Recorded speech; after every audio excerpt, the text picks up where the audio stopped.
Hello, welcome to the Motivational Stories podcast. I am your host, Ricky Lahiri, and today's story is called Tenzing Norgay, Tiger of the Snow, a second try. Tenzing Norgay squinted downhill, the unforgiving sun reflecting mercilessly off the icy expanse. Everest loomed large, a titan cloaked in clouds, its peak teasingly out of reach. Disappointment gnawed him, a familiar ache settling in his gut. This was 1952, his fourth attempt at conquering the highest mountain on Earth. Each time, the mountain had thrown them back, a harsh teacher demanding more. He wasn't alone in his dejection. Among the weary climbers huddled beside him was Edmund Hillary, a New Zealand beekeeper with a quiet determination that mirrored Tenzing's own. Despite the language barrier, a bond had formed between them, forged in the crucible of shared hardship. Today, they had reached the South Col, a precarious shelf of ice at 27,900 feet.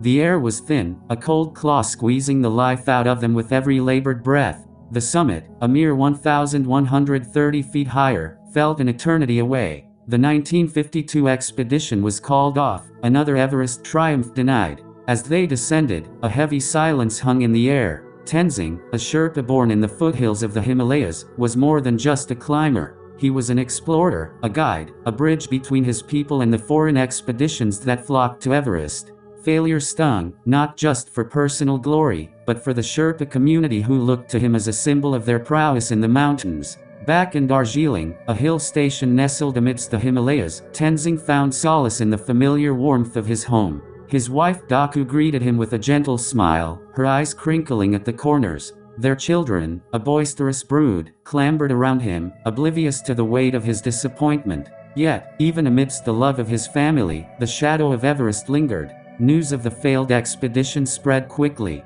Whispers began to follow Tenzing, whispers of doubt, of a man cursed by the mountain. He brushed them aside, his focus unwavering. He knew Everest wouldn't be conquered by bravado, but by meticulous preparation, an intimate understanding of the mountain's moods, and a healthy dose of respect for its power. The following year, a new expedition was announced. John Hunt, the leader of the 1952 expedition, returned with a renewed sense of purpose. He saw something special in Tenzing and Hillary, their complementary skills and unwavering determination. This time, they would be equipped with closed-circuit oxygen systems, a revolutionary technology that promised to give them an edge in the thin air. Training intensified. Tenzing spent hours hauling loads up and down the slopes around Darjeeling, building his strength and endurance. He practiced using the new oxygen equipment, a cumbersome contraption that promised a lifeline in the death zone. News of their selection for the 1953 expedition reignited the whispers, but Tenzing paid them no heed.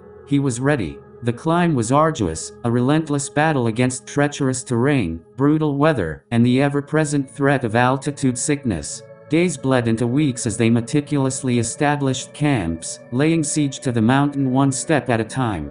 Finally, on May 26, 1953, they reached the South Col, a sense of anticipation crackling through the team. This time, the weather gods seemed to relent. Clear skies offered a breathtaking view of the world stretching out below, a stark contrast to the harsh beauty of the mountain itself. Tenzing and Hillary paired up, their movements synchronized by months of training and shared experience. The climb to the summit was a blur of exertion and exhilaration. On the morning of May 29th, they stood at the top of the world. The view was a desolate panorama of snow and rock, stretching as far as the eye could see. For a brief moment, the world held its breath. News of their success sent shockwaves around the globe. Tenzing Norgay, the Sherpa once shrouded in doubt, became a symbol of courage and human achievement. The descent was long and perilous, but their spirits soared. They had scaled the highest point on Earth, a feat that had eluded explorers for decades. Reaching base camp felt like a homecoming, a celebration of their shared victory.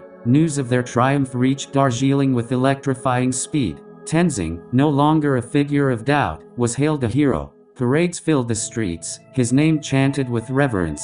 The whispers were replaced by cheers, a testament to his unwavering spirit. Tenzing Norgay's story transcended the world of mountaineering. It became a universal tale of resilience, of the human spirit's ability to overcome seemingly insurmountable odds. His quiet dignity resonated across cultures, a testament to the unifying power of achievement. Yet, Tenzing remained grounded. he returned to his life in Darjeeling, a celebrity but still a husband, a father, and a member of his close-knit community. He continued to guide expeditions on Everest, sharing his knowledge with a new generation of climbers, both Sherpa and foreign. He became an advocate for his people, ensuring that Sherpas, the unsung heroes of Everest expeditions, received proper recognition and compensation for their invaluable skills. He used his newfound fame to establish the Himalayan Mountaineering Institute in Darjeeling, a training ground for aspiring Sherpa climbers. The institute not only honed their climbing skills but also equipped them with education and leadership abilities. Tenzing saw it as a way to empower his community, to provide opportunities beyond the perilous slopes of Everest.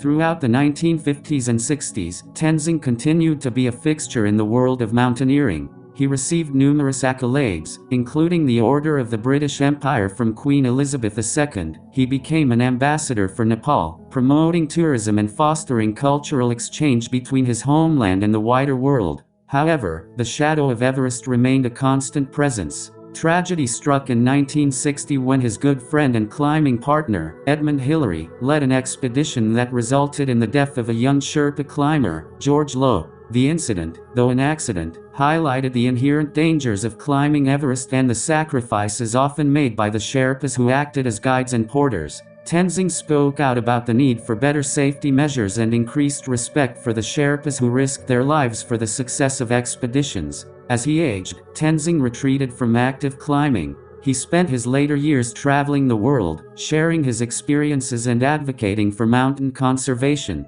He became a role model for a generation of young Sherpas, inspiring them to reach for their dreams while emphasizing the importance of safety and respect for the mountains. Tenzing Norgay passed away in 1986, leaving behind a legacy that stretched far beyond the summit of Everest. He was not just a climber, but a symbol of courage, resilience, and the unwavering human spirit. His story, a testament to the power of perseverance, continues to inspire generations to reach for their own peaks, both literal and metaphorical. The Tiger of the Snow, as he was fondly called, left behind a legacy that echoed not just in the Himalayas, but across the globe. Thank you for listening. If you like the stories I tell, please follow the podcast and subscribe to it to get the latest notifications about the release of episodes. You can also follow me on X, previously known as Twitter, to get the latest notifications regarding episodes. I have provided a link to my X profile in the description section of the episode and the podcast.